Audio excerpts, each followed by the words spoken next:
Hello, everyone. Next, we're going to be talking about an example of dashboard design. So go to homework 7 and download this Tableau package and the instructions file over here. So I'm going to download this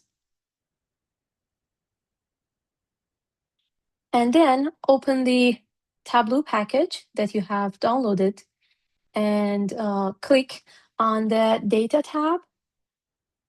And in the Data tab, you will see two datasets, two connections.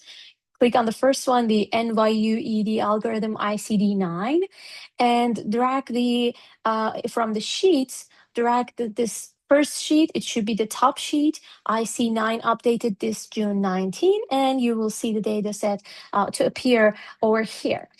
Then use the help article to join how to join two data sets in Tableau and follow the instructions in that. So what you're going to do, you're going to either just click on this arrow over here, click on open, or double click on this, and you will see this canvas to turn into a place that you can just do the joining of data sets. Then next, click on the sample visit data from the connections and drag the sample visit data into the canvas to create an inner join. So pause the video for a few seconds and read the instructions and code book at the end of the document that you downloaded and find two variables that could help us to join these two data sets. Okay, assuming that you pause the video and you could find those two variables, go ahead and enter the two variable names over here. So we're going to use discharge dx and diagnosis code, and we will have an inner join, and we can just close this. Next, we're going to find patient age range,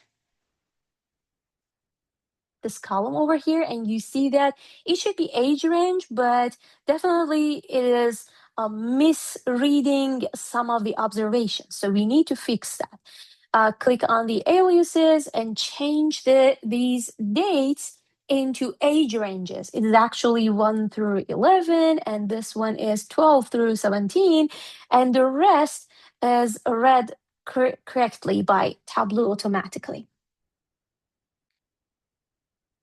Next, we're gonna right now we have the complete data set.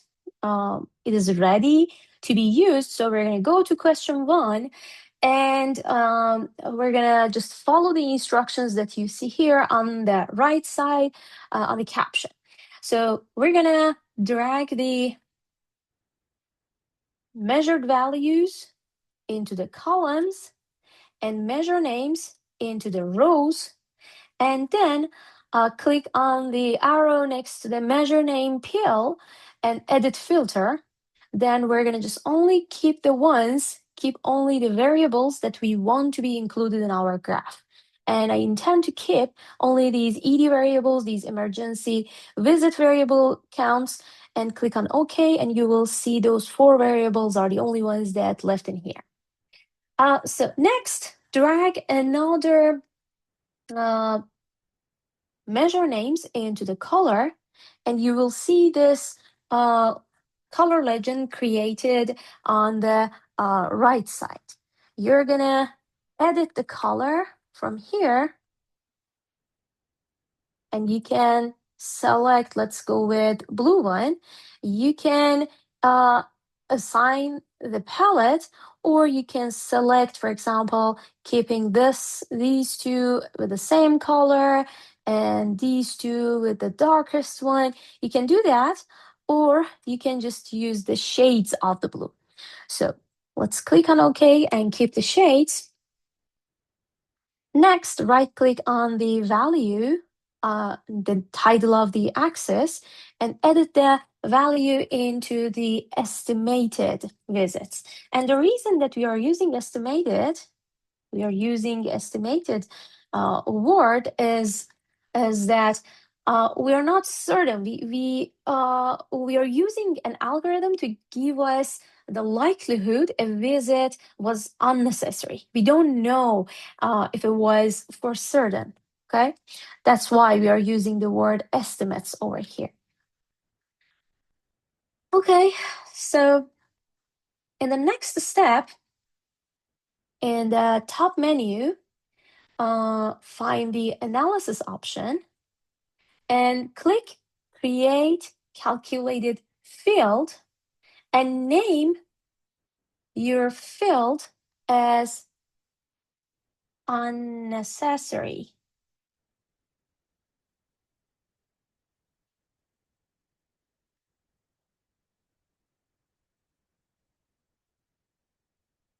So unnecessary ED visits are the sum of whichever categories you decide to represent visits that could have been avoided or treated elsewhere.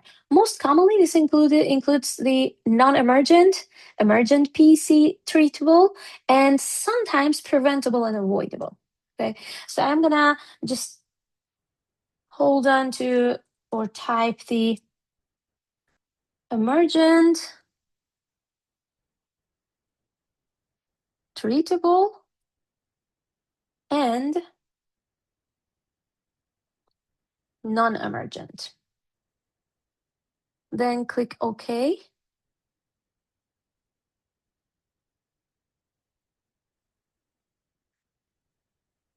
Now you're going to have a variable named as unnecessary. You can just edit it or skip it. So let's, for example, if I want to change the name, I can change it from there and I have it over here. I can simply just search for the name of the variable. Now let's proceed to question 2. And this time we're going to drag the facility name to the columns. And we're going to have number of records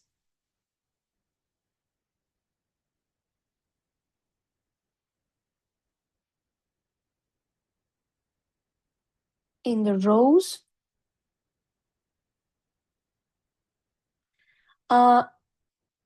If you do not see the bar chart, click on the marks and click select bar to create the bar chart.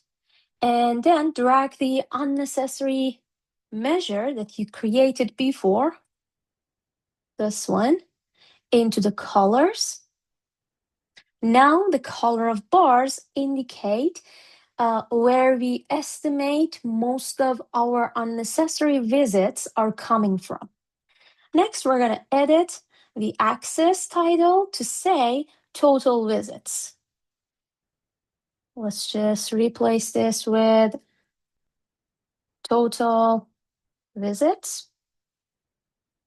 Now we have our axis clean. We have the colors as we wanted.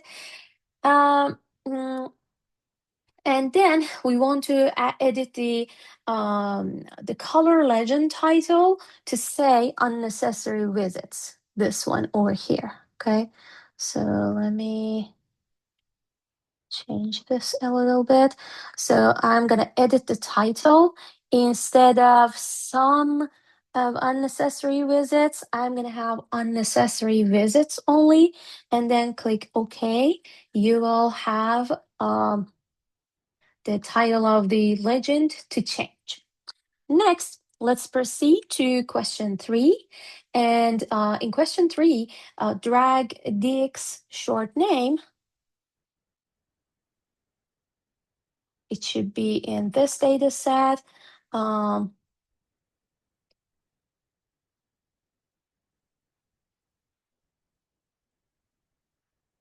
me just search for it. DX, oh, here it is. So drag the DX short name to the rows and unnecessary visits to the columns, and sort the bars in the bar chart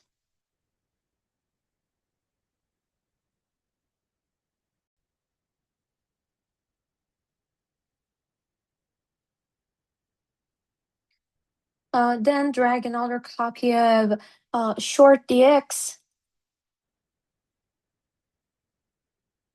dx short name, this time into the filters, and make sure of these settings at the top um, top tab. So select by field, change this into 5, keep the filtering by unnecessary visits, and then click OK. So you will only have the variables that are related are based on the top 5 based on the unnecessary visits. You will have you will have your data set being filtered based on the top 5 of the observations based on unnecessary visits. Next, we're going to proceed to question 4.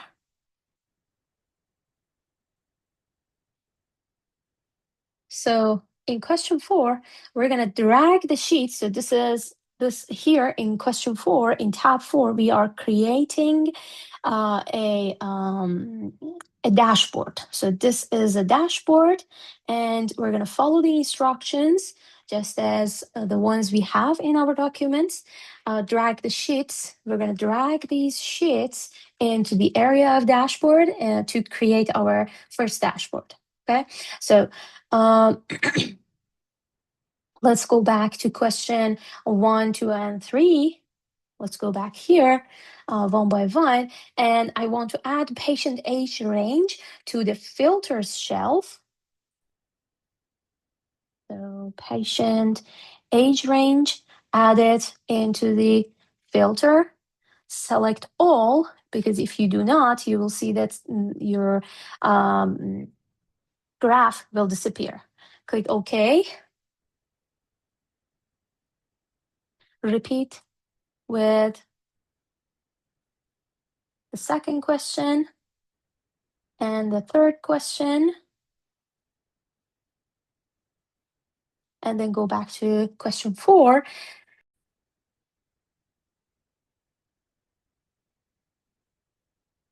Okay, so we go back to each worksheet, question 1, 2, and 3, and add the field. We added the field patient age range to the filter shelf for each one of those questions 1, 2, and 3. Remember, if your visualization disappears, right click on the pill over here in the filter shelf and select show filter. Then check all of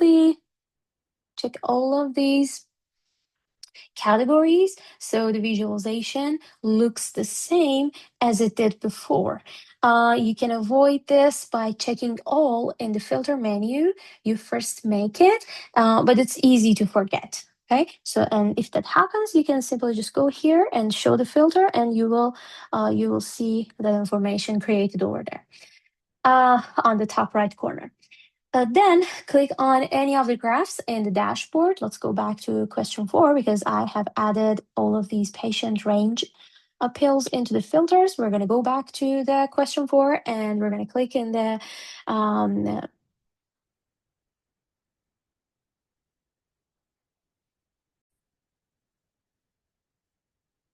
and then I'm going to drag all of these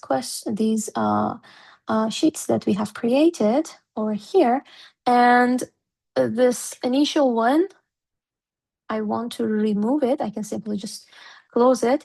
So you see this one is larger than the area that I created. I can just change the sizes like this, or another way is to select on this arrow over here, click on the fit, and then select fit entire view, and you will see that your graph fitted in this environment. Okay, then you can click on either of these on any of your graphs in the dashboard, and then on the drop down menu, not the funnel, not this one, this drop down menu, in the upper right corner of your graph, you can just find the same thing and find that in all of these graphs that you have in your dashboard. You see? So you have the same setting information over there in the upper right corner of the graph. Select the filter from the drop-down menu and select the patient age range. And then you can just select any category that you want to keep in your graph. Okay, you can edit the filter to show as a single drop-down list. Try out your filter. If some of your graphs aren't updating with the filter, did you realize? So I was just making these changes, but it was only applying to this graph. So what you are going to do, if the other graphs are not, or the other visualizations are not updating, click on the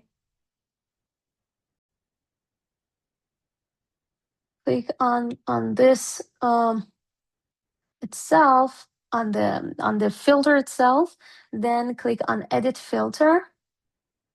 Okay, and then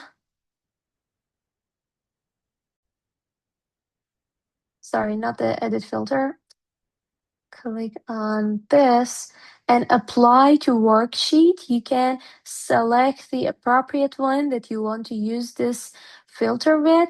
I'm going to use all related data sources. And now if I just remove, like if I make some changes, it will apply to all of the graphs. Okay, so if you see that the filter is only changing one of these graphs, you can simply go to this drop-down menu, apply to worksheet, and select the appropriate one from the list over here. And then you will see the filter, edited filter will affect on any of the graphs that you have selected. Now you have your first dashboard prepared, clean and beautiful. And you can simply just move these around.